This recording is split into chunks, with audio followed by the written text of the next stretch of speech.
தலைப்பு: பெருமை மறுரூபமாக்கும் சத்தியங்கள். பெருமை பெருமை அதன் மாற்று உருவங்கள். பெருமை என்பது சுயநலத்தினுடைய விஷத் தோற்றமாகும். யாரோ ஒருவர் கூறியுள்ளது போன்று, பெருமை என்பது சுயநலம் எனும் விதை முளைத்துள்ள நிலைமையாகும். பெருமையினுடைய ஆக்கிரமிப்பிற்கு எதிராக எதிர்த்து நிற்கும் விஷயத்திற்கு ஒவ்வொரு கிறிஸ்தவனும் விழிப்போடு காணப்பட வேண்டும். ஏனெனில் அது நம் எண்ணங்கள் மற்றும் கிரியைகள் விஷயத்தில் ஆதிக்கம் பண்ணிடுவதற்கு எந்த அளவிற்கு அனுமதிக்கப்படுகின்றதோ அந்த அளவிற்கு அது கர்த்தருக்குள்ளான நமது சமாதானத்தையும் சந்தோஷத்தையும் குலைத்து போடுகின்றதாயிருந்து அதன் அருவருக்கத்தக்க தோற்றம் குறித்த நம் பார்வையையும் திரித்து நம்மை ஏமாற்றி விடுகின்றதாய் இருக்கும். சுயத்திற்கு அளவு மீறின கவனம் செலுத்தும் காரியம் பெருமையின் ஓர் அறிகுறியாக காணப்படுகின்றது. அப்போஸ்தலனாகிய பவுல் அதை குறித்து எண்ண வேண்டியதற்கு மிஞ்சி ஒருவன் தன்னை குறித்து எண்ணிக்கொள்ளுதல் என்று குறிப்பிடுகின்றார்.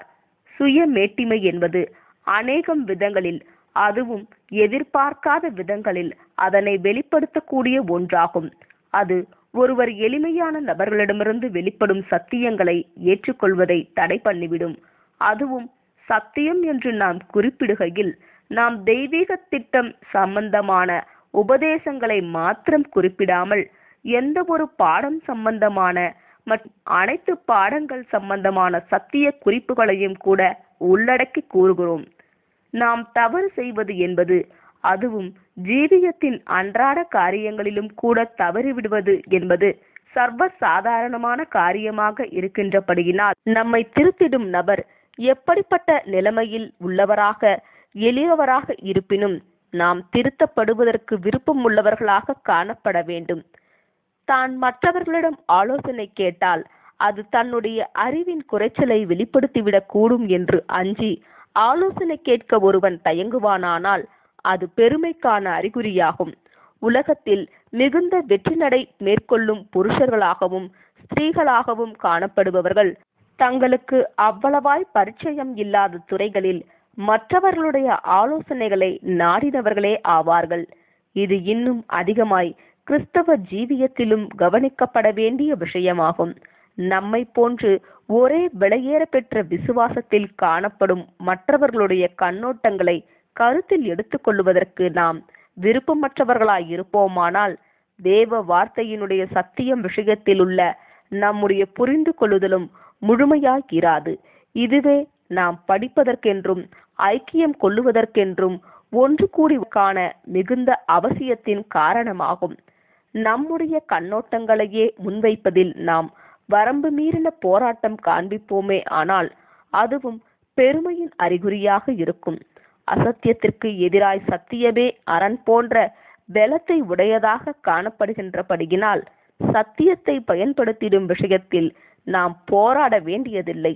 ஏதோ ஒரு குறிப்பிட்ட கருத்தை குறித்து நாம் அதிகப்படியான அக்கறை கொண்டிருப்பது என்பது நாம் முன்வைத்திடும் அக்கருத்தானது தேவனுடைய கண்ணோட்டமாக இருப்பதை விட கொஞ்சம் நமது சொந்த கண்ணோட்டமாக இருப்பதை சுட்டி காட்டுகின்றதாய் இருக்கும். இன்னுமாக அக்கருத்தை முன்வைத்திடும் விஷயத்தில் நம்முடைய பெருமையே நம்மை போராட செய்கின்றது என்பதையும் சுட்டி காட்டுகின்றதாக இருக்கும். இப்படியாகத்தான் காரியம் இருக்குமானால் நம் கருத்தினை மாற்றுவதற்கு பெருமையானது நம்மை மிகவும் விருப்பமற்று காணப்பட செய்துவிடும். அதாவது சத்தியம் மிகவும் தெளிவாய் தெரிகின்ற போதிலும் நம் கருத்து தவறு என்று ஒப்புக்கொள்வதற்கு பெருமையானது நம்மை விருப்பமற்றவர்களாக்கிவிடும். நமக்கு ஒருவேளை கடிந்து கொள்ளுதல் அவசியமானதாகவும் தகுதியானதாகவும் காணப்படுகின்ற போதிலும் பெருமையினுடைய அறிகுறியாகிய இந்த சுயமேட்டிமையானது கடிந்து கொள்ளப்படுகிறதின் நிமித்தம் நம்மை கோபமடைய செய்யலாம். ஆனால் கர்த்தருடைய முன்னிலையிலும் அவருடைய சகோதர சகோதரிகளுடைய முன்னிலையிலும் உண்மையில் தாழ்மையோடு காணப்படும் ஒரு கிறிஸ்தவன் ஒருவேளை அவன் கடிந்து கொள்ளப்படுவதற்கு ஏதுவானவனாய் இராமல் இருந்தும் கடிந்து கொள்ளப்பட்டால் அக்கடிந்து கொள்ளுதலின் நிமித்தம் கோபம் கொள்ள மாட்டான்.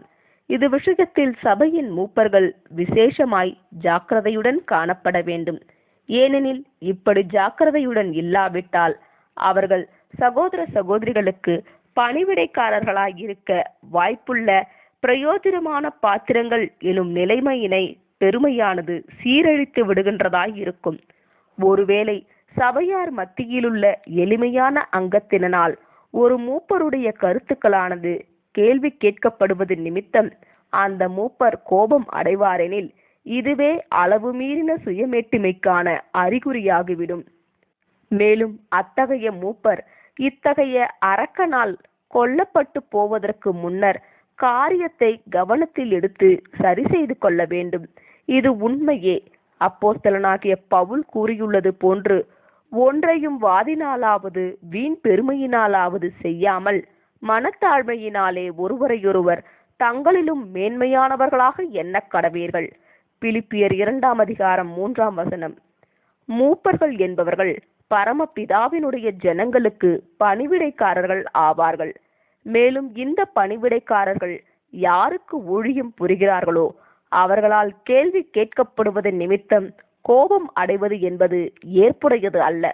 உபதேசம் தொடர்புடைய விஷயத்திலும் அதை நடைமுறைப்படுத்திடும் விஷயத்திலும் தங்கள் பணிவிடைக்காரர்களில் ஒருவர் அல்லது பணிவிடைக்காரர்கள் போன்றவர்கள் என்ன நிலைப்பாட்டில் காணப்படுகின்றனர் என்பது தொடர்பான ஒரு சகோதரனுடைய அல்லது சகோதரியுடைய மனதில் ஏதேனும் சந்தேகம் காணப்படுமாயின் இக்காரியமானது அந்த ஊழியக்காரனை அவரது நிலைப்பாட்டினை குறித்து தெளிவுபடுத்திடுவதற்கு அதிகமான பொறுமையினையும் கடும் முயற்சியுடன் கூடிய அக்கறையையும் வெளிப்படுத்துவதற்கு ஏவிட வேண்டும். இப்படி செய்வதற்கு மறுப்பது என்பது கர்த்தருடைய முன்னிலையிலும் சகோதர சகோதரிகளுடைய முன்னிலையிலும் அவர் உண்மையான தாழ்மையினை கொண்டிருக்கவில்லை என்பதை வெளிப்படுத்துகின்றதாய் இருக்கும். மற்றவர்கள் பேசிக் கொண்டிருக்கும் போது குறுக்கிடும் பழக்கத்தின் மூலம் கூட சில சமயங்களில் சுயமேட்டிமையானது வெளிப்படுகின்றது. ஆனாலும் சுயமேட்டிமையானது எப்பொழுதுமே இத்தகைய அநாகரிகத்திற்கு காரணமாய் இருப்பதில்லை. சில சமயங்களில் இப்படி குறுக்கிடும் வழக்கத்திற்கு பதட்டம் கூட காரணமாயிருக்கலாம். ஆனால் ஒருவேளை நாமே பேசத்தக்கதாக மற்றவர்களை தொடர்ந்து குறுக்கிட்டு கொண்டிருப்பவர்களாய் நம்மை நாம் காண்போமே, ஆனால் மற்ற நபர் கூறிக்கொண்டிருப்பதை காட்டிலும் நாம் பேச வேண்டிய காரியமே மிகவும் முக்கியமானதென நாம் உள்ளுக்குள் சிந்தித்து கொண்டிருக்கிறோம் என்று எளிதில் புரிந்து கொள்ளப்படலாம். இப்படி இருக்குமானால் இது அளவு மீறின சுயமேட்டிமையை சுட்டி காட்டுகின்றதாய் இருக்கும். மற்றவர்கள் கூறுபவைகளை செவி கொடுத்து கேட்பதற்கான விருப்பம் கொண்டிருத்தல் என்பது உண்மையான தாழ்மைக்கான சான்றுகளில் ஒன்றாகும். மேலும் இது கிருபையிலும் அறிவிலும் நாம் வளர்வதற்கு முக்கியமானவையாக காணப்படுகிறது. அநேகமாக அதிகம் தாளந்துகளுள்ள பரிசுத்தவானுடைய ஒரு முழு சொற்பொழிவை காட்டிலும் கல்வி அறிவின் மற்றும் திறமைகளின் கண்ணோட்டத்தில் எளிமையானவர்களாக காணப்படும் தேவனுடைய பரிசுத்தவான்கள் அடிக்கடி மிகவும் விலையேற பெற்றதாயுள்ள சத்தியத்தின் தங்க கட்டிகள் போன்ற சிந்தனைகளை வெளிக்கொணர்கின்றவர்களாய் இருப்பார்கள். இத்தகைய சிந்தனைகள் வெளிக்கொணரப்படும் போது நாம் கேட்காமல் இருப்போமானால் நாம் அவைகளை இழந்து போகிறவர்களாய் இருப்போம். இப்படியாக அத்தகையவைகள் மூலம் பெறப்படும் ஆசீர்வாதங்களை நாம் இழந்து போய்விடுவோம். நமது சகோதர சகோதரிகளுக்கு செவி கொடுக்காமல் போகும் அளவுக்கு தாழ்மை இல்லாதவர்களாய் நாம் காணப்படுவோமானால் நாம் சர்வ வல்லவருக்கும் செவி கொடுக்காமல் போகும் அளவுக்கு எளிதில் பெருமை கொள்பவர்களாகி விடுவோம். தேவன் நம்மிடம் அவரது வார்த்தைகள் மூலம் பேசுகிறார். ஒருவேளை நம்முடைய மனங்களில் உதித்துள்ள ஏதோ ஒரு கருத்திற்கு ஆதரவாய் இருக்கும்படி மாத்திரமே நாம் அவரது வார்த்தைகளில் வசனங்களை தேடுவோமே, ஆனால் இது நாம் பரமபிதாவிற்கு உண்மையாய் செவிசாய்க்கவில்லை என்றும் நமது சுயமேட்டிமையின் ஆவல்களை திருப்திப்படுத்துவதற்கென்று அவரது வார்த்தைகளை தவறாய் நாம் கையாளுகிறோம் என்றும் அர்த்தப்படுத்துகின்றதாக இருக்கும். இப்படியான விதத்தில் சிறிதளவாகிலும் பெருமை வெளிப்படுவதை குறித்து கவனிப்பதில் அன்புக்குரிய சகோதர சகோதரிகளே, நாம் விழிப்பாய் இருந்து இதனின்று விடுவிக்கப்பட உதவும்படிக்கு கர்த்தரிடம் ஜெபத்தில் வேண்டிக் கொள்ளுவோமாக. பேதுரு அடிகளார் அறிவுரை வழங்கியுள்ளது போன்று ஏற்ற காலத்திலே தேவன் உங்களை உயர்த்தும்படிக்கு அவருடைய பலத்த கைக்குள் அடங்கியிருங்கள். 1 பேதுரு 5:6. சகவாசத்தில் பெருமை எனும் தலைப்பின் கீழ் காணலாம். சகோதர சகோதரிகளுக்கிடையே சமூக அந்தஸ்துகள், பாகுபாடுகள் பார்ப்பது என்பது இல்லாமல் போனதற்காக தேவனுக்கு நன்றி. ஆனாலும் சந்தோஷங்களற்ற உலகத்தார் மீது தேவனுக்கு பிடிக்காத சமூக பாகுபாடு, கோட்பாட்டின் கயிறுகளை இறுக்கி கட்டும் பெருமையின் ஆவியானது இன்னமும் சகோதர சகோதரிகளின் மத்தியில் வெளிப்பட வாய்ப்புள்ளது. உதாரணத்திற்கு, சகோதர சகோதரிகள் மத்தியில் நல்ல கல்வியறிவு உடையவர்களாகவும் தாளந்துகள் உள்ளவர்களாகவும் காணப்படுபவர்களின் ஐக்கியத்தினை மட்டும் நாம் நாடுபவர்களாகவும், இன்னுமாக நம் இனத்தார் ரகம் என்று நாம் கண்டு கொள்ளாதவர்களை புறக்கணிப்பவர்களாகவும் நம்மை நாம் காணலாம். இம்மாதிரியான மனப்பான்மைகளானது நம்மேல் ஆதிக்கம் பண்ணுவதை காண்போமே. ஆனால் நம்முடைய ஜீவியங்களை முழுமையாய் கட்டுப்படுத்த வேண்டிய தேவ கிருபையானது இன்னமும் நம் ஜீவியங்களில் அதன் முழு கட்டுப்பாட்டினை எடுக்கவில்லை என்பதில் நாம் நிச்சயம் கொள்ளலாம். ஆவிக்குரிய வகுப்பார் என்ற பாகுபாட்டின் மனப்பான்மை என்று அழைக்கப்படும் அபாயமும் காணப்பட வாய்ப்புள்ளது.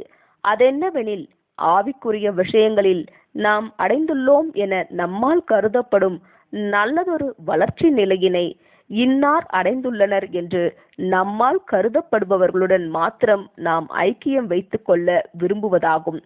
சபைக்குள் புதிதாய் வரும் சகோதர சகோதரிகளால் நமது ஆழமான ஐக்கியம் கெட்டுப்போய் விடுகின்ற அச்சம் சில சமயங்களில் வெளிப்படுத்தப்படுகின்றது. இது நாம் வெட்கம் அடைய வேண்டிய விஷயமாகும். மேலும் இது ஆண்டவரினால் வெளிப்படுத்தப்பட்ட ஆவி அல்ல. நாம் ஆவிக்குரிய காரியங்களில் நன்கு வளர்ச்சி அடைந்தவர்களாய் இருக்கின்றோம் என்பதை உணர்வோமானால், இதே வளர்ச்சி நிலையினை மற்றவர்களும் அடையத்தக்கதாக மற்றவர்களுக்கு உதவுவதற்குரிய எந்த ஒரு ஸ்லாக்கியங்களை குறித்தும் நாம் களி கூறுவோமாக. பலவீனர்களுக்கு உதவி புரிவதில் நாம் களி கூறுகிறதில்லை எனில், இது நமது சொந்த வளர்ச்சி நிலையானது முழுமையற்று குறைவுடன் இருப்பதற்குரிய நல்லதொரு அறிகுறியாகும். இயேசு தம் அப்போஸ்தலர்களில் சிலரை மற்ற அப்போஸ்தலர்களை விட மிகவும் அன்பாய் கவனித்துக் கொண்டார் என்பது உண்மையாய் இருப்பினும், இது அவர் மற்ற அப்போஸ்தலர்களை அன்பு செய்யவே இல்லை என்றோ, அவர்கள் அனைவர் காரியத்தில் அவர் பெற்றுக்கொண்ட ஒவ்வொரு வாய்ப்புகள் விஷயத்தில், அவர்களுக்கு ஊழியம் புரியும் விஷயத்திலும் அவர் மகிழ்ச்சியடையவே இல்லை என்றோ அர்த்தமாகாது. சத்தியத்தினால் உண்டாகும் ஐக்கியத்தினுடைய விஷயத்தில் நாம் சகோதரர்கள் அனைவரிடத்தில் ஈர்க்கப்படுவதை காட்டிலும் சிலர்பால் அதிகமாய் ஈர்க்கப்படுவோம். ஆனால் அதற்கென்று இது நாம் சகோதர சகோதரிகளில் யாரையேனும் புறக்கணிக்க வேண்டும் என்றோ, அவர்கள் விஷயத்தில் நமக்கு கிடைக்கும் எந்த ஒரு ஸ்லாக்கியங்களின் விஷயத்திலும், அவர்களது ஐக்கியத்தினை அனுபவிக்கும் விஷயத்திலும் நாம் களி கூறக்கூடாது என்றோ அர்த்தமாகுகிறதில்லை. தேவனுடைய ஜனங்கள் மத்தியில் எந்த ஒரு தனி குழுக்களும் இருக்கக்கூடாது. நீங்கள் எல்லோரும் சகோதரராய் இருக்கிறீர்கள். மத்தேயு 23:8. பாராட்டு எதிர்பார்த்தல் எனும் தலைப்பின் கீழ் காணலாம். சகோதர சகோதரிகளினால் நன்றாக கருதப்பட வேண்டும் என்ற அதிகப்படியான வாஞ்சையும் கூட பல்வேறு விதங்களில் வெளிப்படலாம். ஒருவர் கூட்டங்களில் பேசுவதற்கும் வாசிப்பதற்கும் அல்லது ஜெபிப்பதற்கும் தயக்கம் காண்பிக்கலாம். இப்படி காணப்படுவது என்பது பார்ப்பவர்களுக்கு தாழ்மையாக கூட ஒருவேளை தெரியலாம். ஆனாலும் இது உண்மையில் பிழை ஏற்பட்டு விட்டால் உண்டாகும் விமர்சனம் குறித்த அச்சத்தினாலான தயக்கமே ஆகும். சாட்சி கூட்டங்களில் நாம் நன்கு சாட்சியங்கள் பகிர்வதில் வல்லவர்கள் அல்ல என்ற எண்ணம் சகோதர சகோதரிகளுக்கு ஏற்படுவதை காட்டிலும் சாட்சி பகராமல் இருப்பதே நலம் என்று நாம் முடிவெடுக்கலாம். அப்படியானால் பெருமை அதன் சூழ்ச்சிகரமான தோற்றத்தில் நம் இருதயங்களை ஆண்டு கொண்டிருக்கின்றது என்று சொல்லலாம். வழிநடத்த வேண்டும் என்ற ஆசை நமக்கு காணப்படலாம். கண்காணி அல்லது மூப்பரின் ஸ்தானத்தை விரும்புகிறவன் நல்ல வேலையையே விரும்புகிறான் என்று அப்போஸ்தலர் கூறுகின்றார். 1 தீமோத்தேயு 3:1. கூட்டங்கள் முதலியவைகளை வழிநடத்துவதன் மூலம் மற்றவர்களை ஆசீர்வதிப்பதற்கான விருப்பம் என்பது பெருமைக்கான சான்றாகாது. எனினும் அது அத்தகைய விருப்பம் உடையவரை பெருமை கொள்ளும் அபாயத்திற்கு உள்ளாக்குகிறது. இது விஷயத்தில் மற்றவர்கள் கூட்டங்களை நடத்துகையிலோ அல்லது கூட்டங்களில் பேசுகையிலோ நமது மனப்பான்மையானது எப்படியாக காணப்படுகிறது என்பதை கவனிப்பதன் மூலம் நம்மை நாம் பரிசோதித்து பார்த்து கொள்ளலாம். ஒருவேளை நீங்கள் கூட்டத்தை முன்னின்று நடத்தாத சந்தர்ப்பங்களில் கூட்டத்திற்கு போகாமல் விலகி இருக்க வேண்டும் என்ற எண்ணங்கள் வருகின்றனவா? அல்லது ஒருவேளை கூட்டத்திற்கு வந்திருந்தாலும் நாம் அசௌகரியம் அடைபவர்களாகவும் பேசப்படும் காரியங்களுக்கு கவனம் செலுத்தாமலும் அவர்களை காட்டிலும் நம்மால் அக்கருத்துக்களை மிக சிறந்த விதத்தில் வெளிக்கொண்டு வந்திருக்க முடியும் என்று நம்மை குறித்தே முழு நேரமும் சிந்திப்பவர்களாகவும் இருக்கின்றோமா? ஒருவேளை இப்படியாக சிந்தித்து கொண்டிருப்போமே ஆனால் பெருமையானது ஆளுகையை பெற்று வருகின்றது என்றும், ஒருவேளை இந்நிலை தொடர்ந்து ஊக்குவிக்கப்பட்டால் அது நம் வீழ்ச்சிக்கு காரணமாகிவிடும் என்றும் நாம் உணர்ந்து ஜாக்கிரதையாகிவிட வேண்டும். இன்னுமாக ஊழியங்கள், கூட்டங்கள் போன்ற காரியங்களில் நாம் முதன்மையானவர்கள் என்ற நிலைமையில் இராதது வரையிலும் இப்பெருமையானது உண்மையுள்ள ஊழியத்தினை ஏறெடுப்பதற்கு நமக்கு தடை பண்ணுகின்றதாய் இருக்கும். உண்மையாய் தாழ்மையாக இருக்கும் நபர் ஒரு மூப்பனாய் காணப்படுகையில் எப்படி ஊழியம் புரிய மகிழ்ச்சி கொள்ளுவாரோ அப்படியே ஓர் உதவிக்காரனாய் காணப்பட்டு ஊழியம் புரிவதிலும் மகிழ்ச்சி கொள்ளுவார்.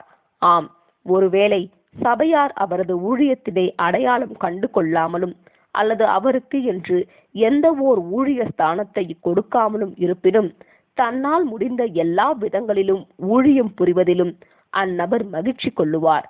ஏதோ சில காரணங்களின் நிமித்தமாக பிரசங்கம் பண்ணும் காரியமானது கர்த்தருடைய ஜனங்கள் அநேகர் மனங்களில் மிக மிக முக்கியமான இடத்தினை பெற்றிருக்கின்றது. மேலும் இதன் விளைவாக சில சமயங்களில் பிரசங்கிக்கும் இவ்வூழியத்தில் தாங்கள் முதன்மை நிலையில் இல்லை எனில் தாங்கள் புறக்கணிக்கப்பட்டது போன்றும் தாங்கள் விலக்கி வைக்கப்பட்டது போன்றும் உள்ள எண்ணங்களை சகோதரர்கள் பெற்றுக் கொள்ளுகின்றனர். இப்படியாக சிந்திப்பவர்களாக நம்மை கண்டு கொள்ளுவோமே ஆனால் ஜாக்கிரதையாய் இருப்போமாக. மறைவான விதத்தில் திரைக்கு பின்னாக கூட உண்மையாய் ஊழியம் புரிபவர்களாகவும் சகோதர சகோதரிகளுடைய பாராட்டினை பெற்றுக் கொள்ளாதவர்களாகவும் காணப்படும் எந்த ஒரு சகோதரன் அல்லது சகோதரியும் முதன்மை நிலையில் காணப்படுபவர்களை போன்றே கனமுடையவராக, இன்னும் சொல்ல போனால் முதன்மை நிலையில் இருப்போரை காட்டிலும் அதிக கனமுடையவராக கர்த்தருடைய கண்ணோட்டத்தில் காணப்படுவார்கள். இப்படி உடன் வேலையாட்களின் பாராட்டுதல்கள் இல்லாமல் இவர்கள் ஊழியம் புரிகையில் இவர்களுக்கு ஆபத்தாகிலும் குறைவாயிருக்கும். ஊழியம் புரிபவர்களை நாம் எல்லா விதங்களிலும் உற்சாகமூட்டுவது என்பது மிகவும் ஏற்ற காரியமே ஆகும். ஆனாலும் பிரகடனப்படுத்தப்படாமலும் பாராட்டப்படாமலும் ஊழியம் புரிபவர்களுக்கு கொஞ்சம் கவனம் கொடுத்து ஊக்குவிப்பது எத்தனை நலமான காரியமாய் இருக்கும். அவர்கள் பாராட்ட தகுந்தவர்களே. இவர்கள் கொஞ்சத்தில் உண்மையுள்ளவர்களாய் தொடர்ந்து காணப்படுவார்களானால் இவர்களது ஊழியங்களானது தற்காலத்தில் அடையாளம் கண்டு கொள்ளப்படுகின்றதோ இல்லையோ, பாராட்டப்படுகின்றதோ இல்லையோ, நிச்சயமாக ராஜ்யத்தில் ஐஸ்வர்யமான ஆசீர்வாதங்கள் இவர்களுடையதாய் இருக்கும். தாழ்மையாக இருக்கின்றோம் என்பதை நாம் எடுத்து சொல்லாதது வரையிலும் நம் தாழ்மை குறித்து நண்பர்களுக்கு தெரியாது என்பது போன்று ஒருவன் தன் தாழ்மையினை குறித்து அதிகமாய் பேசும் மனப்பான்மை கூட பெருமையினுடைய மற்றும் ஒரு உருவமாக காணப்படுவதற்கு வாய்ப்புள்ளது. தாழ்மை விளம்பரப்படுத்தப்பட வேண்டிய அவசியம் இல்லை. அழகான ரோஜா மலரினுடைய நறுமணமானது கூவி அழைக்கப்படும் அவசியமில்லாமலேயே உணரப்படுவது போன்றதாகும். ரோஜா மலரானது என் நறுமணம் எத்தனை இனிமையாய் உள்ளது என்று பாருங்கள் என கூற வேண்டிய அவசியத்தினை பெற்றிருப்பதில்லை. இதுபோலவே உண்மையாய் தாழ்மையுடன் காணப்படும் கிறிஸ்தவனுக்கும் தன் தாழ்மை மீது கவனத்தை ஈர்ப்பதற்குரிய அவசியம் இருப்பதில்லை. யாருமே நம் தாழ்மையினை அடையாளம் கண்டு கொள்ள மாட்டார்கள் என்று நாம் அச்சம் அடைபவர்களாகவும், நம் தாழ்மை குறித்து மற்றவர்கள் கவனத்திற்கு கொண்டு செல்ல வேண்டும் என்று எண்ணம் கொள்ளுபவர்களாகவும் நம்மை குறித்து நாம் கண்டு கொள்ளுவோமே ஆனால் இது நாம் அதிகப்படியான பாராட்டினை எதிர்பார்த்திடும் தன்மையினை கொண்டிருக்கின்றோம் என்பதற்கான அறிகுறியாகும் என்று புரிந்து கொள்ளலாம். நிச்சயமாகவே பாருங்கள், நான் எவ்வளவு தாழ்மையுடன் காணப்படுகின்றேன் என்று யாருமே மற்றவர்களிடம் கூறப்போவதில்லை. நிச்சயமாக இல்லை. இதை காட்டிலும் மிக தந்திரமான வழிகளில் மாம்சமானது அதன் போலியான தாழ்மையினை விளம்பரப்படுத்திட நாடிடும். உதாரணத்திற்கு, செய்தி வழங்கும்படிக்கு மேடைக்கு செல்லும் ஒரு சகோதரன் தனது சொற்பொழிவை துவங்குகையில் தன்னை காட்டிலும் மிகவும் சிறந்த விதத்தில் ஊழியம் புரியக்கூடிய மற்றவர்கள் இங்கு இருக்க தான் ஏன் இங்கு வந்து நிற்கின்றார் என்பது குறித்து தனக்கு தெரியவில்லை என்று கூறிடலாம். ஒருவேளை இப்படி உண்மையாகவே அச்சகோதரன் உணர்ந்திருப்பாரானால் தான் அங்கு வந்து நில்லாதபடிக்கு அவர் பார்த்திருந்திருப்பார். ஆனால் காரியங்கள் இப்படியாக இருப்பதில்லை. மாறாக மனித இருதயமானது மிகவும் வஞ்சனையுள்ளதாகவும் மிகவும் சீர்கெட்டதாகவும் காணப்படுகின்றது. மேலே சொல்லப்பட்டுள்ளது போன்ற எவ்வித வருத்தங்களை தெரிவிக்காமலும் வார்த்தைகளை தெரிவிக்காமலும் விளம்பரங்களை கொடுத்து கொண்டிருக்காமலும் கர்த்தருடைய வழிநடத்துதலானது தன்னை எந்த நிலைமையில் கொண்டு வந்து நிறுத்தினாலும் அதில் ஊழியம் புரிவதற்கு ஒருவனுக்கு உண்மையான தாழ்மையானது உதவிடும். பாராட்டினை எதிர்பார்த்திடும் தன்மையின் ஆவியினை வெளிப்படுத்திடும் வேறொரு பழக்கம் நான் இதை கூறினேன் அல்லது நான் இதை செய்தேன் என்பவைகளை எப்பொழுதும் குறிப்பிடும் வழக்கமாகும். இன்னென்ன நபர் என்னிடம் என்னென்ன காரியத்தை கேட்டார்கள் மற்றும் அதற்கு எனது பதில் இன்ன விதமாய் காணப்பட்டது என்று கூறிடும் மனப்பான்மையானது நம்மால் தவிர்க்கப்படுவது நலமாயிருக்கும். இப்படியான காரியங்களை குறிப்பிட்டு பேசும் தன்மையானது நாம் மிகவும் புத்திசாலிகள் என்பதையும் நாம் தேவனுடன் அத்தகைய ஓர் உறவை பெற்றிருக்கின்றோம் என்பதால் ஆவிக்குரிய காரியங்களில் நம் அறிவுரைகளானது எப்போதும் நாடப்படுகின்றது என்பதையும் நம் நண்பர்கள் அறிய வேண்டும் என்ற விருப்பம் நம் இருதயங்களினுடைய ஆழங்களில் காணப்படுவதை சுட்டி காட்டுகின்றது. இப்படியான விதங்களில் வெளிப்பட வாய்ப்புள்ளது என்று மாத்திரமே நாம் கூறுகின்றோம். எப்படி இருப்பினும் ஜாக்கிரதையாக காணப்பட வேண்டும். ஒருவேளை ஒரு விஷயத்தில் நமக்கு உரியதான பாராட்டினை மற்றவர்கள் பெறுவார்களானால் நமது நடவடிக்கை எப்படியாக காணப்படுகின்றது என்று கவனித்துக் கொள்வது என்பது தாழ்மைக்கான நல்லதொரு பரீட்சையாகும். உதாரணத்திற்கு, ஏதோ ஓர் வேத வாக்கியம் குறித்த சுவாரஸ்யமான கருத்தொன்று கலந்தாய்வுக்கு வருகின்றது என்று வைத்துக் கொள்ளுங்கள். ஒருவேளை அந்த குறிப்பிட்ட கருத்தானது நம்மிடமிருந்து கடந்து வந்த ஒரு யோசனையின் அடிப்படையில் காணப்படலாம்.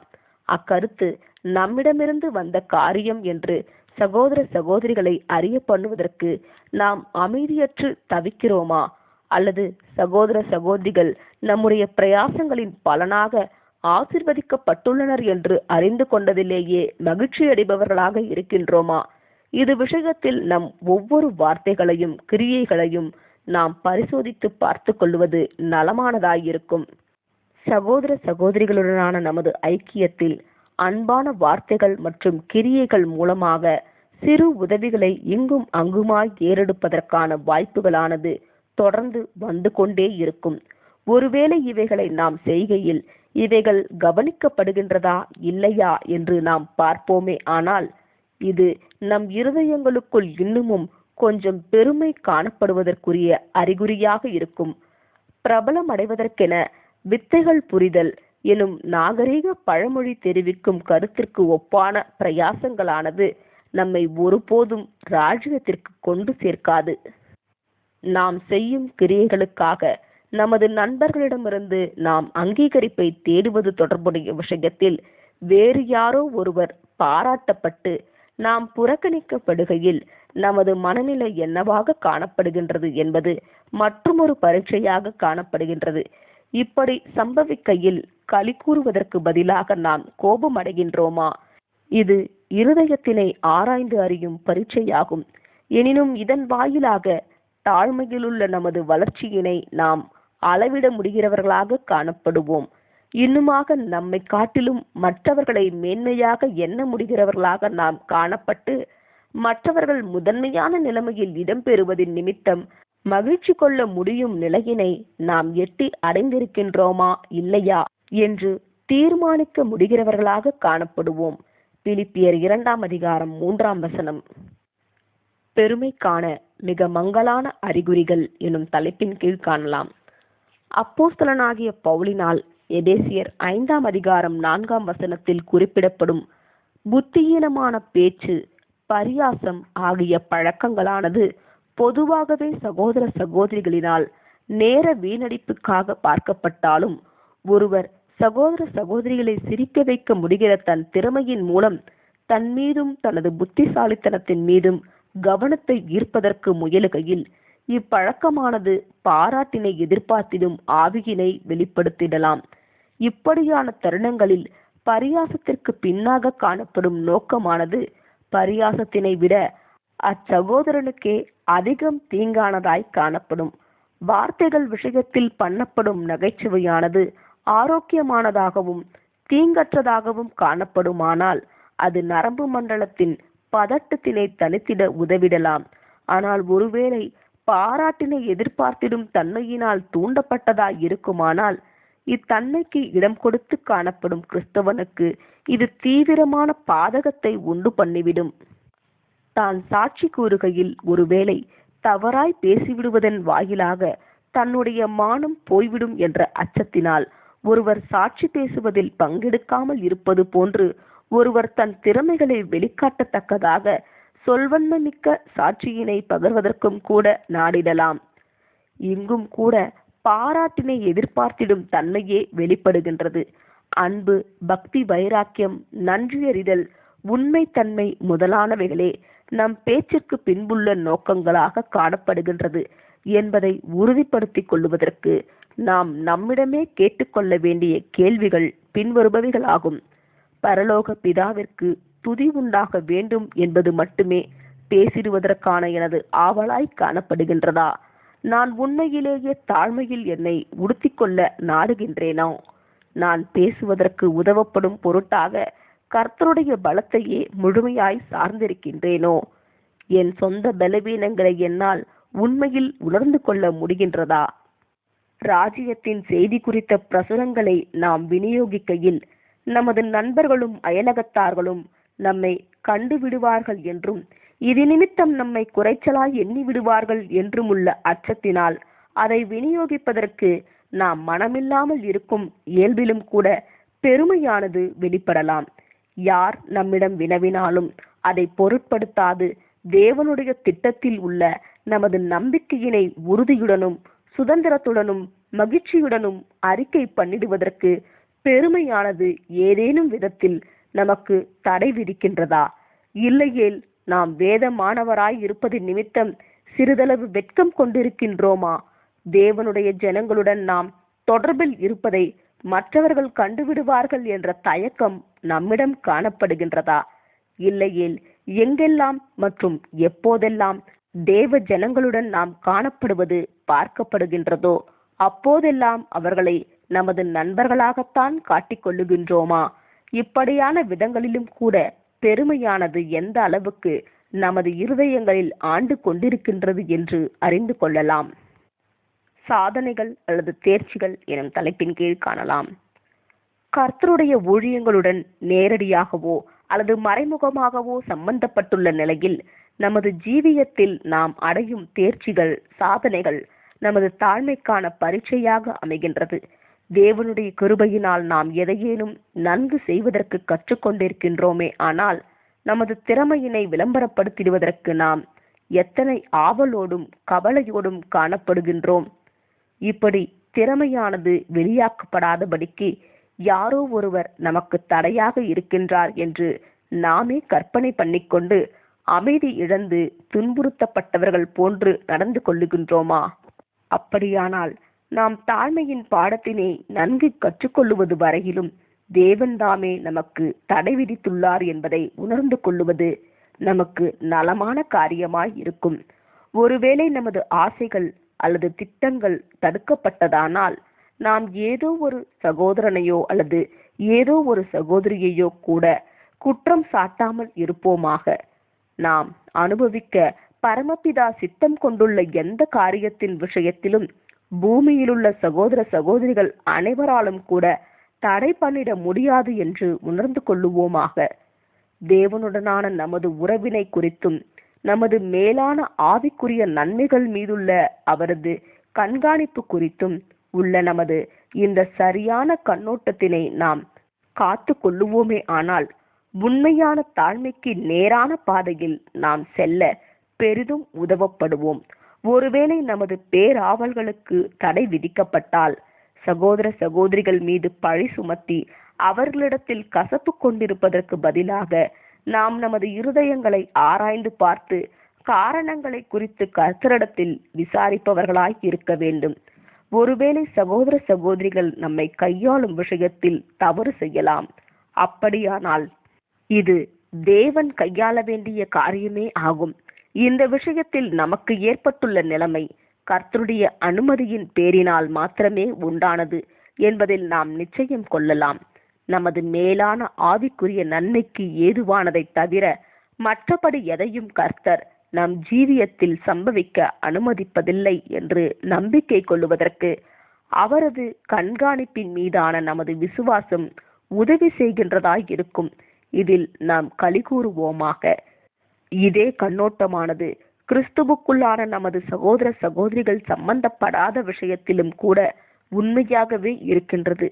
தொழில் வட்டாரத்திலும், தொழிற்சாலைகளிலும் அல்லது அலுவலகத்திலும் உள்ள நமது வேலைகள் விஷயத்திலும் நாம் செய்ய வேண்டும் என்று ஆசைப்படுபவைகளையும், இன்னுமாக செய்வதற்குரிய திறமைகள் உண்டு என்று நாம் எண்ணுபவைகளையும் செய்ய முடியாதபடிக்கு தடை பண்ணப்படலாம்.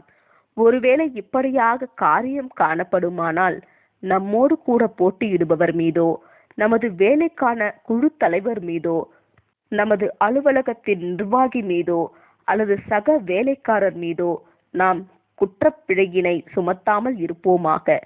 சகோதர சகோதரிகளுடனான நம் விஷயத்தில் நாம் செய்தது போலவே இதிலும் உள்ள நமது அனுபவங்களில் கர்த்தர் நமக்காக என்ன படிப்பினைகளை வைத்திருக்கின்றார் என்று அறிய நாடிடுவோமாக. இவ்வனுபவங்கள் தேவனுக்கு முன்பாக நம்மை தாழ்மைகள் செய்யுமானால், இவ்வனுபவங்கள் உண்மையில் மிகவும் விலையேற பெற்றவையாகும்.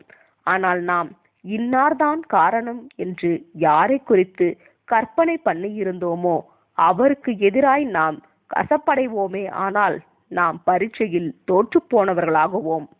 நம்மில் சிலருக்கு மனக்கோட்டையில் கற்பனையான சாதனைகள் உண்டு மற்றும் இவை உண்மையான சாதனைகளை விட மிகுந்த பிரச்சனை கொடுப்பவையாகும்.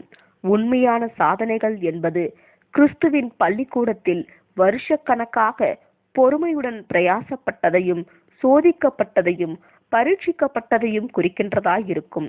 ஆகையால் ஆவிக்குரிய சாதனைகளை அடைய கொடுக்கப்பட்ட விலையானது தாழ்மையினை அடைந்துள்ள கிறிஸ்துவனை தாழ்மையில் தக்க வைத்துக் கொள்ளுவதற்கான ஆற்றலாகுகின்றது. ஆனால் மற்ற விதங்களிலுள்ள வளர்ச்சி ஏதும் இல்லாமல், ஒருவேளை காளான் போன்ற திறமையின் வளர்ச்சியினை உடைய ஒருவர் அல்லது ஒருவேளை உண்மையான திறமையினை மட்டும் பெற்றிருக்கும் ஒருவர் தாழ்மை இல்லாமையினின்று தன்னை விசேஷமாய் பாதுகாக்க வேண்டியவராய் இருப்பார். ஒருவேளை ஒருவருடைய சாதனையானது வெறும் கற்பனையானதாக மட்டும் காணப்படுகின்றது என்றால் அபாயமும் உண்மையில் பெரிதாக இருக்கும். இத்தகைய ஒரு நபர் தேவனுடைய ஜனங்களில் அநேகருக்கு மகா சோதனையின் பாத்திரமாய் இருப்பார். இன்னுமாக சகோதர சகோதரிகளினால் தான் துன்புறுத்தப்படுவதாக கற்பனை பண்ணிக்கொண்டு காணப்படும் சகோதரனின் கூற்றுக்களை ஆதரிப்பதற்கும் கூட யாரோ ஒருவர் எப்போதும் காணப்படுவார். இப்படியாக இவரின் பெருமையானது இன்னுமாக ஊக்குவிக்கப்படுகின்றது மற்றும் இவர் ஜெயம் கொண்டு வெளிவருவது இன்னும் கடினமாகுகின்றது. பவுல் அடிகளார் கூறுவது போன்று, ஒன்றையும் வாதினாலாவது வீண் பெருமையினாலாவது செய்யாமல் மனத்தாழ்மையினாலே ஒருவரையொருவர் தங்களிலும் மேன்மையானவர்களாக எண்ண கடவீர்கள். அவனவன் தனக்கானவைகளை அல்ல, தனக்கான தேர்ச்சியை அல்ல, பிறருக்கானவைகளை, பிறருக்கான தேர்ச்சிகளையும் நோக்குவானாக. பிலிப்பியர் 2 அதிகாரம் 3-4 வசனங்கள். இறகுகளை கடன் வாங்கி வைத்துக் கொண்டு தன்னை அலங்கரிக்க முயன்ற பறவையின் கதையினை நாம் கேட்டிருப்போம். நாமும் அப்படியே ஆவிக்குரிய காரியங்களில் செய்திடுவதற்குரிய சோதனைகளுக்குள்ளாகுவோம்.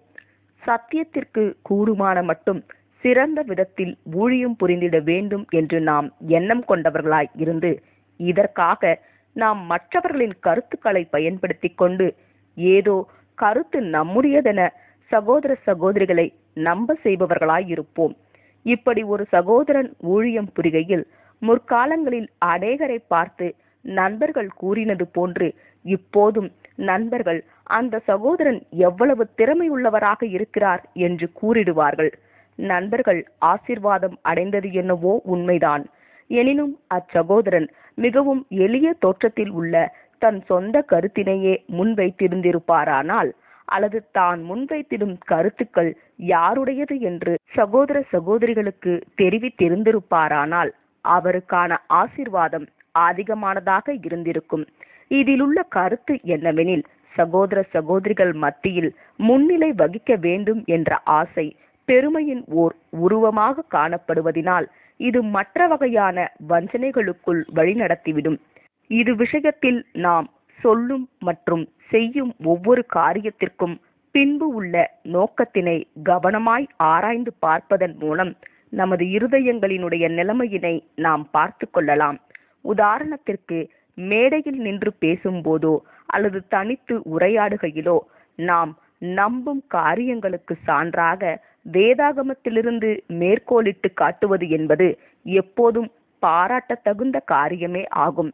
ஆனாலும் நமது நண்பர்கள் முன்னிலையில் நமது அறிவை குறித்து நாம் விளம்பரப்படுத்திடுவதற்கான நோக்கத்திற்காக மாத்திரம் கூட நீண்ட வேதவாக்கிய பகுதிகளை மேற்கோளிட்டு வாசித்திடுவதற்கான வாய்ப்பும் உண்டு. இது விஷயத்தில் நாம் நம்மை கவனித்துக் கொள்ளுவோமாக. மேலும் நாம் கர்த்தரை மகிமைப்படுத்தும் நோக்கத்திற்காகவே எதையும் பேசுகின்றோம் மற்றும் எதையும் செய்கின்றோம் என்றும் நம்மை விளம்பரப்படுத்திடுவதற்காக அல்ல என்றும் உறுதிப்படுத்திக் கொள்ளுவோமாக. ஆவிக்குரிய சாதனைகள் எனும் தலைப்பின் கீழ் காணலாம். பெருமையினை மேற்கொள்ளும் விஷயத்தில் என்ன முன்னேற்றம் அடைந்திருக்கிறோம் என்று அறிவதற்கு நம்மை நாம் ஆராய்ந்து பார்ப்பது அவசியமாகும். இது விஷயமாக ஜபத்தோடு கூட கவனத்தில் எடுத்து ஆராய்ந்து பார்ப்பதற்கு சில சிந்தனைகள் கீழே கொடுக்கப்பட்டுள்ளது. மற்றவர்களிடத்தில் சில ஆவியின் கனிகள் வெளிப்படுவதை நாம் காண்கையில், அதே சமயம் நாம் அத்தகைய உயர்வான வளர்ச்சியினை நம்மிடத்தில் எட்டவில்லை என்கிற போது மற்றவர்களில் உள்ள ஆவியின் கனிகளுக்கு பாராட்டினை உண்மையில் மகிழ்வோடுதான் வெளிப்படுத்துகின்றோமா? மற்றவர்களிடத்தில் உயர்வான திறமைகளை எப்போதும் பார்க்க முடிகிறவர்களாகவும் அத்திறமைகளுக்கு ஏற்ற வாய்ப்புகள் மற்றவர்களுக்கு அமைகையில் அதை மகிழ்ச்சியோடு அங்கீகரிக்க முடிகிறவர்களாகவும் நாம் காணப்படுகின்றோமா? 2 கொரிந்தியர் 10:12. நாம் நம்மை கொண்டு இல்லாமல் கிறிஸ்து இயேசுவாகிய பூரண தரநிலையினை கொண்டு நம்மை அளவிட்டு பார்த்து கொள்ளுவதற்கு கற்றிருக்கின்றோமா? நாம் தாழ்மையுள்ளவர்களாக இல்லை என சகோதர சகோதரிகள் எண்ணி விடுவார்களோ என்று நாம் அஞ்சாத அளவுக்கு தாழ்மையுள்ளவர்களாய் இருக்கின்றோமா? கூட்டங்களை நடத்துகையில் மற்றவர்கள் முன்னிலையான பங்கினை பெற்றிருக்க நாம் பின்னிருக்கையினை உண்மையில் மகிழ்ச்சியுடன் எடுத்துக்கொள்ள முடிகின்றதா? சத்தியத்தினை தற்காத்து கொள்வதில் நாம் பொறுமையோடும் சாந்தத்தோடும் காணப்படுகின்றோமா? சத்தியத்தின் பல்வேறு உபதேசங்களானது கற்றுக்கொள்ளுபவர்களுடைய பிரயோஜனத்திற்கென்று திரும்ப திரும்ப கூறப்படுகையில், அதுவும் அந்த உபதேசங்களை நாம் நன்கு அறிந்தவர்களாக இருக்கையில் அப்படி திரும்ப திரும்ப மற்றவர்களுக்காய் எடுத்து கூறப்படுகையில் நம்மால் களி கூற முடிகின்றதா? மற்றவர்களுடைய, இன்னும் சொல்ல போனால் குறைவான தாளந்து உள்ளவர்களுடைய ஜபங்களுடனும் இவர்களுடைய கருத்துக்களுடனும் நம்மால் முழு இருதயத்தோடு ஒன்றிணைய முடிகின்றதா? இன்னுமாக நம்மால் சிறப்பாய் செய்ய முடிந்திருக்கும் எனும் எண்ணங்கள் நம்மை எரிச்சலூட்டுவதற்கு நம்மால் அனுமதியாமல் இருக்கக்கூடுமா? கடந்த கால ஊழியங்களினுடைய வெற்றிகளிலேயே சந்தோஷப்பட்டு உட்கார்ந்து விடாமல் தற்போதுள்ள பொன்னான வாய்ப்புகளில் களி கூறும் அளவுக்கு நாம் வளர்ச்சி அடைந்துள்ளோமா? பெருமை பற்றின இந்த முழு பாடத்திலுமே இயேசுவே நமக்கு முன்மாதிரியாக காணப்படுகின்றார். அவரிடம் அனைத்து அறிவும் அனைத்து திறமையும், அதாவது பூமிக்குரிய மற்றும் ஆவிக்குரிய அனைத்து திறமையும் காணப்பட்டது. எனினும் அவரோ தாம் போதித்தவைகள் தம்முடையதல்லவென்றும் அவை தம் பிதாவினுடையது என்றும் கூறியுள்ளார். தம்மால் ஒன்றும் செய்ய இயலாது என்றும் பிதாதாமே தமக்கு உதவி செய்கின்றார் என்றும் அவர் கூறியுள்ளார். தம்முடைய வார்த்தைகள் தம்முடையது அல்ல என்றும் அவை பிதாவினுடையது என்றும் இயேசு கூறியுள்ளார். தாழ்மைக்கான இந்த அருமையான முன்மாதிரியினை கவனிக்கையில், ஒரு காலத்தில் பாவிகளாகவும் தேவனுக்கு சத்துருக்களாகவும் எவ்வித ஆவிக்குரிய அறிவு, ஞானம் அல்லது திறமை இல்லாதவர்களாகவும் காணப்பட்ட நாம் எப்படியாக நடக்க வேண்டும்? மேன்மைக்கு முன்னானது தாழ்மை, அழிவுக்கு முன்னானது அகந்தை எனும் வார்த்தைகளை நினைவில் கொள்வோமாக. பெருமையானது தேவனுக்கு மிகவும் பிரியமற்ற ஒன்றானபடியினால் அது கொலை, பொய் சாட்சி, பொய் சொல்லுதல் ஆகிய பண்புகளுடன் கூட பட்டியலிடப்பட்டுள்ளது என்பதை நினைவில் கொள்ளுவோமாக. நீதிமொழிகள் 15ஆம் அதிகாரம் 33ஆம் வசனம், 18ஆம் அதிகாரம் 12ஆம் வசனம், 16ஆம் அதிகாரம் 18, 19 வசனங்கள் மற்றும் நீதிமொழிகள் 6ஆம் அதிகாரம் 16, 17 வசனங்கள். ஆகையால் தாழ்மையினை தரித்துக் கொள்ளுவதற்கும் அதனை கொண்டும் ஆவியின் மற்ற கனிகளை கொண்டும் நம்மை அலங்கரித்து எஜமானுக்கு உபயோகமான பாத்திரமாகுவதற்கும் பிரயாசம் எடுப்போமாக. 2 தீமோத்தேயு 2ஆம் அதிகாரம் 21வது வசனம். ஆமேன். டான் பப்ளிகேஷன்ஸ், ஜூலை 1996, தமிழாக்கம். Stories twice told. நீங்கள் என்னவாக இருக்கிறீர்களோ அதுவே உங்களது எடை அளவு எனும் தலைப்பின் கீழ் காணலாம்.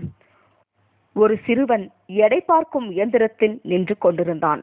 தன்னோடு கூட விளையாடும் நண்பர்களை விட அதிக எடையுடன் தான் காணப்பட வேண்டும் என்று மிகவும் ஆசை கொண்டவனாக தவளைக்கு இருப்பது போன்று தன் கன்னங்களை உப்பிக்கொண்டான். ஆனால் அவன் நண்பர்களில் ஒரு சிறுவன் ஞானமாய், ஓ, இது உனக்கு உதவாதே, உனக்குள் இருப்பது எதுவோ அதுவே உன் எடை அளவாக இருக்கும் என்று ஏளனமாய் கூறினான். நம்மிடத்தில் இல்லாத பண்புகள் மூலம் நம்மையும் சில சமயங்களில் சர்வ வல்லமையுள்ள தேவனையும் கவர முயற்சிக்கும் பெரிய பிள்ளைகளாகிய நம் விஷயத்திலும் இது எவ்வளவு உண்மையாய் இருக்கின்றது. உப்பிக் கொள்வதினால் எந்த நன்மையும் இராது.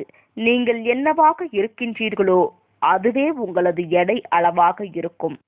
வெல்ஸ்டிங் 5000, பெஸ்ட் மாடர்ன் இல்லுஸ்ட்ரேஷன்ஸ், பக்கம் 585. Someone once said, பெருமை. மற்றவர்களுக்கு நாம் கொடுத்து உதவும் தருணங்களை விட சில சமயங்களில் மற்றவர்களிடமிருந்து நாம் உதவி வாங்கும் தருணங்களில்தான் அந்த உதவியினை ஏற்க நமக்கு மனதிற்கு அதிக பாங்கு தேவையாய் இருக்கின்றது. மற்றவர்களிடமிருந்து பெற்றுக்கொள்ளுவதற்கு மனமில்லாமை என்பது நம் பெருமையினை திரையிட்டு வெளிக்காட்டுவிடும். பெருமையான மனுஷரை குறித்து சொல்லப்படுவதாவது, இவர்கள் உயர உயர வளர்கையில் இவர்களது விழுகையும் கடினமாயிருக்கும். அவமானத்திற்கு முன்னானது பெருமை. கோபம் நம்மை பிரச்சனைக்குள்ளாக்கிவிடும். ஆனால் பெருமையோ நம்மை பிரச்சனைகளுக்குள்ளாகவே என்றென்றும் நிற்க செய்துவிடும். தான் பேசுவதை செவி கொடுத்து கேட்பதற்கே கதிரவன் உதித்துள்ளான் என்று எண்ணிடும் சேவலுக்கு இருமாப்புள்ளவன் ஒப்பாயிருக்கிறான்.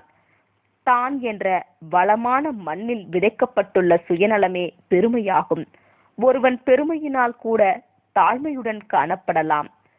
அனைத்து கேள்விகளுக்குமான பதில்களை நான் அறிவேன் என்று எண்ணிடும் யார் ஒருவனும் கேள்விகளுக்கான பதில் குறித்த விஷயத்தில் தன்னை புதுப்பித்துக் கொள்ளாதவன் ஆவான். ஆமேன். இத்துடன் பெருமை எனும் பாடம் முடிவுற்றது. ஆமேன்.